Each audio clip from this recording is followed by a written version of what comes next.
Hi, so it's fall in the St. Croix Valley and we have a lot going on. Now, first of all, fall here is gorgeous. The leaves are changing.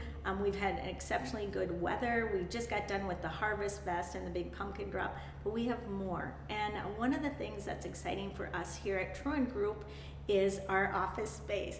We moved in about a month ago, and if you saw our last newsletter, we were just kind of in the beginning. It was still pretty open, but now we're starting to get things added in. And so I'm here with Chantel, one of our team partners, and she's going to talk about it, not only because all our team members have been such a big part of the building out of this space, but you especially have had an even bigger part because your husband Louis has been helping us. Yes, yeah. He has a love for woodworking, and so he volunteered to help out with building some of the big things for the office space.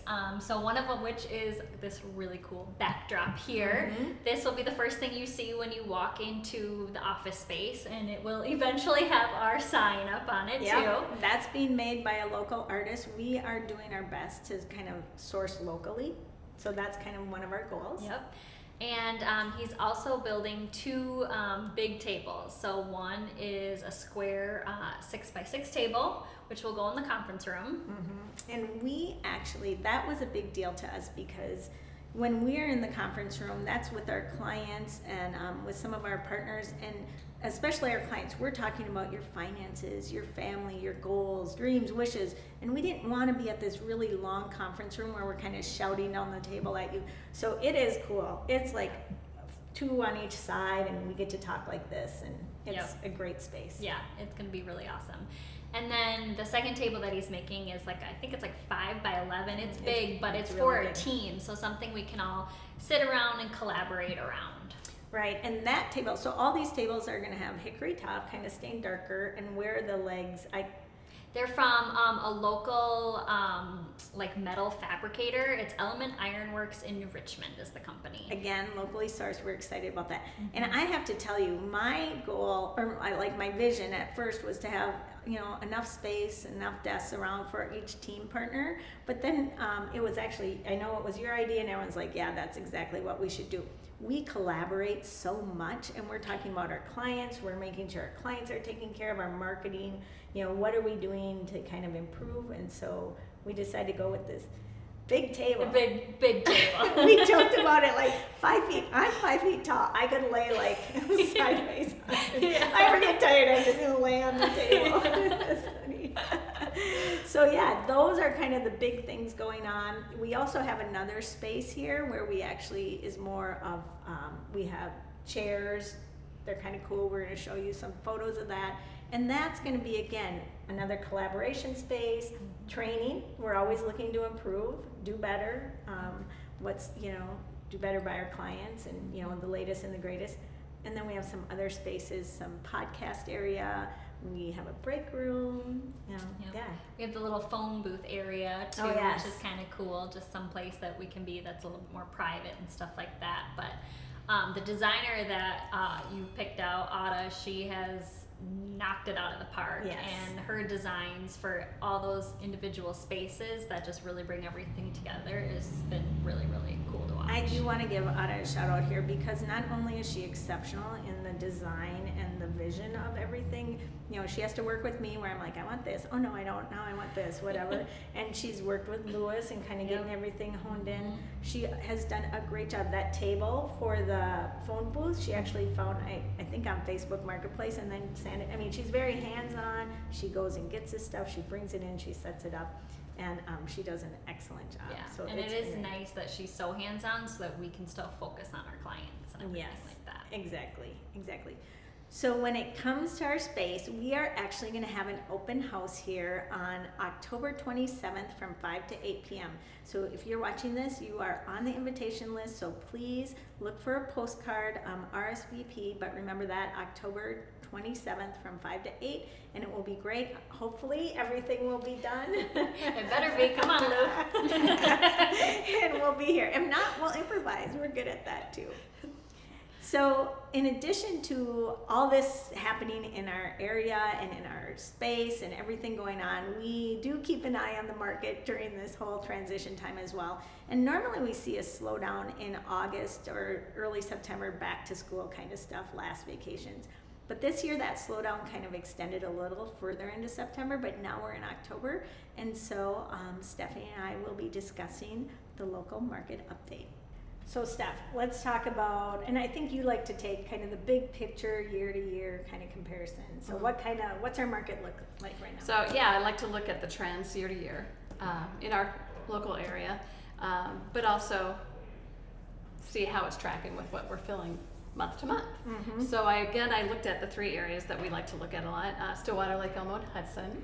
And in general, from year to year, September to September, everything that's up that we feel like should be up is up. Yeah. And what we think should be down is down. So it accurately kind of conveys what we've felt. What we feel. So average sale price is up across the board.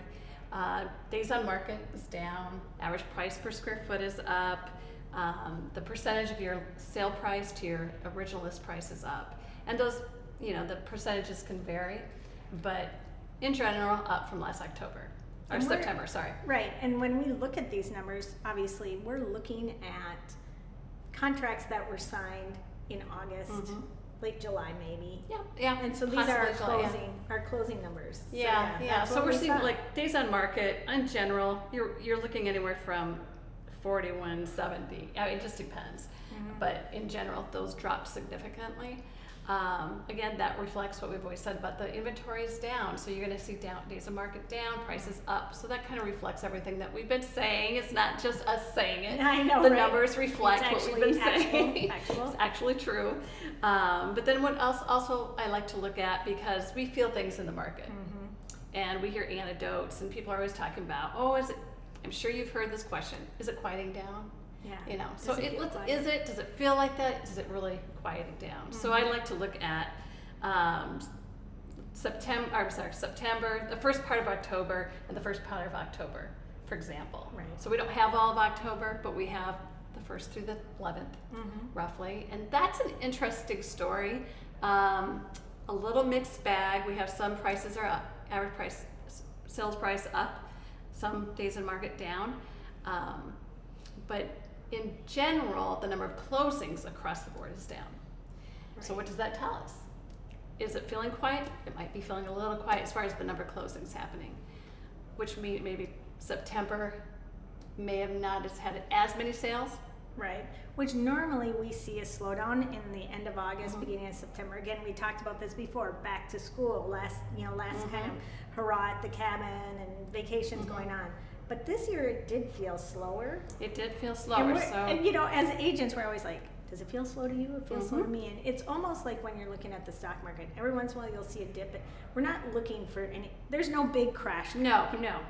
This is just like, it slowed down a little and now it might pick up again. Well, it's interesting because, yes, when I say it slowed down a little, meaning there's a fewer sales closings, however, the prices were still up. Yeah, right. Yeah, and when I say there might have been a little shift in the percent of sale price to the original list price, when I say, it looks like it was a little down, it might be 1 point to 3 points. You're still in those 95 to 101 range. So let's talk about this a minute, because whenever you get those, you're getting, 10, 20, 30, 40, 100,000 over asking, people get all like excited and think that, I can put my house in the market for 40,000 more than what all the comps are telling us. And you have some stats on that too, because that does not work. That does not work, and that just tells me, are people getting maybe a little too aggressive with their list price? And there's so many, missteps you can do with that, and it can actually end up hurting you in the long run if you're trying to over aggressive with your price. Right. But from August to September, we saw the sale price to original list price across the board, Stillwater, Hudson, Lake Elmo, drop. And that's what it's telling me. It's telling me, whoa, well maybe, let's think about that list price a little bit more. In fact, dropped anywhere from 2 to 7 percentage points. Yeah. So it's something to kind of keep an eye on. It's something to show if you're really thinking you want to go even higher than everybody else. There's a lot of reasons why not necessarily to do that in the long run. And I'm going to put a pitch in here for our team, and I know because we all work the same way on our team, right? You can buy a listing, which means I can go and you say, oh, my house, I'm going to come to you and say, your house is worth 400. And you're like, well, I have agents that are telling me I can put it on the market for 5. Yep. It's an extreme. And we're going to be honest and say, well, yeah, we can put it on for 5. You're going to sit there and you're going to lower and you're going to lower. And that is still true in this market. And you look at the numbers. It's so tough. Look at the number. I say data doesn't lie. I mean, I could tell you all day long it's going to sell for this, but if the numbers don't support it, it's hard to, it's really a hard thing to do. And in the end, it could be taking money off the table. And it 100%. Certainly could take you from a situation where you have more leverage, meaning there's a sense of urgency for people to get to your home, put an offer in and make it extremely competitive. Right. Versus, I priced it high, I'm just waiting for a few showings. I'm just waiting for that one offer. Well, if there's one offer, guess what? They may not be as generous with their terms as if you were in a multiple offer situation. So there's it's an art and a science as far as pricing. And we happen to be really good at that. We're great artists. Right. But that's pretty much what I'm seeing. Of course, I keep track of it all the time. If you want something for your specific local market, we can always do that.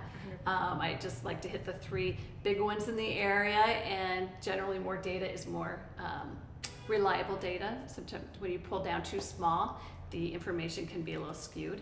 So what we like to do is compare our local areas to our bigger Twin Cities area, and then of course compare it to nationally.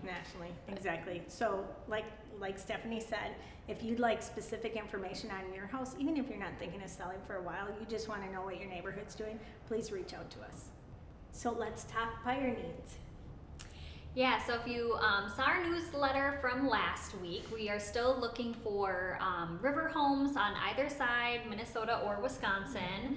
We're always looking for lake homes, especially in this area. So Big Carnelian, Square Lake, White Bear Lake for sure. We have a lot of first-time home buyers that are looking for things not only on the east side, but also on the west side of the metro as well. So it's really anything under that 400, 350 mark.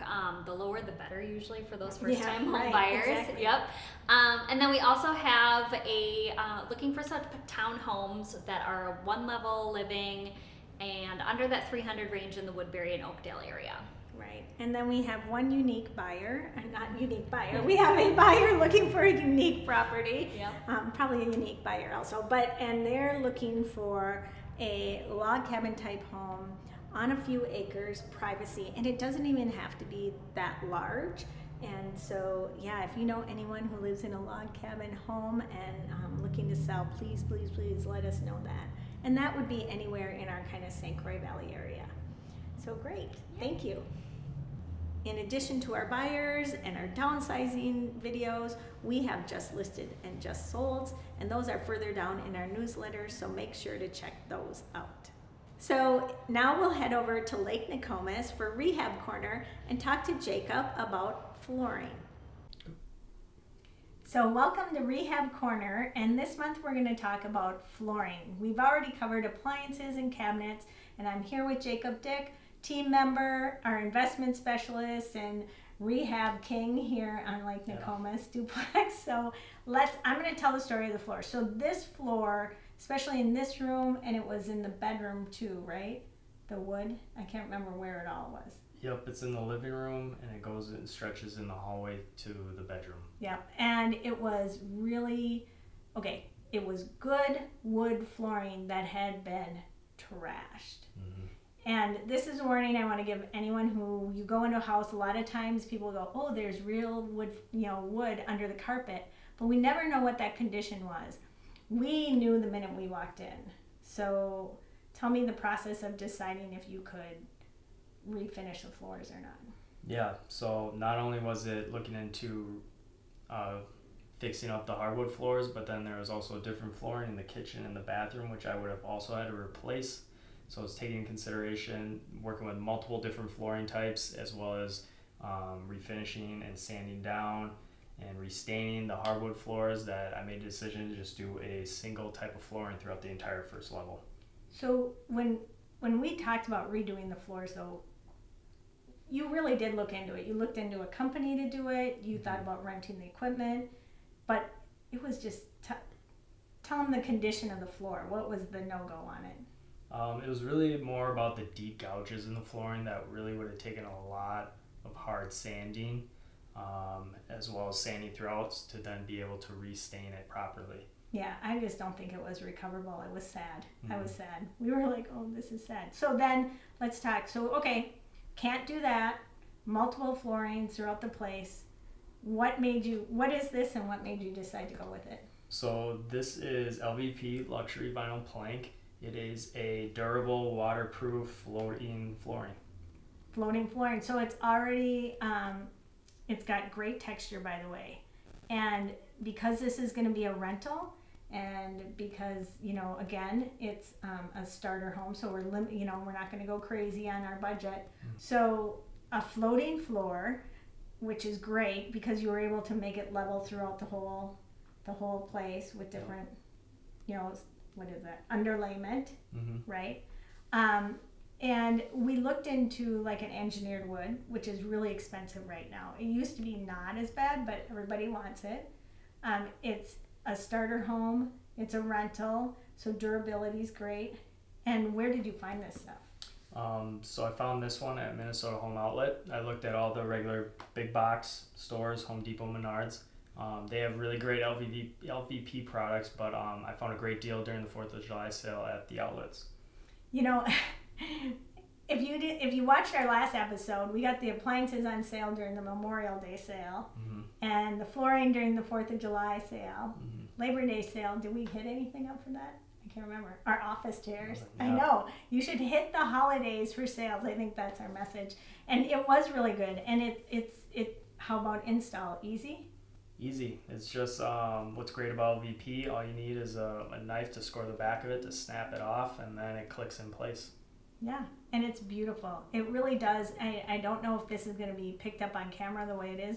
It's got a really nice texture. It's very level throughout the whole place. It's easy to work around.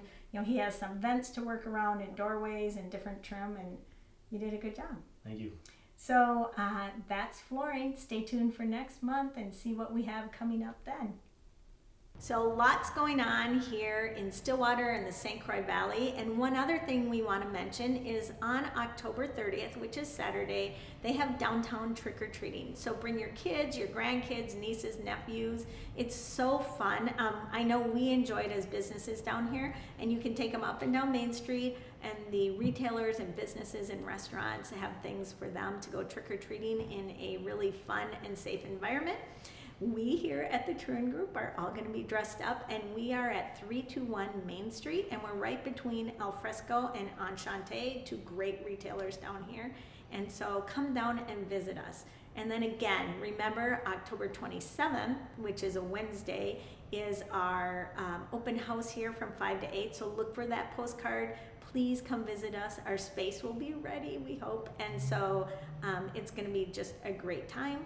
Thank you again. If you have any questions, whether it's real estate related or if it's about the St. Croix Valley as a whole or anything you need from us, please reach out, contact us, either give us a call or by email.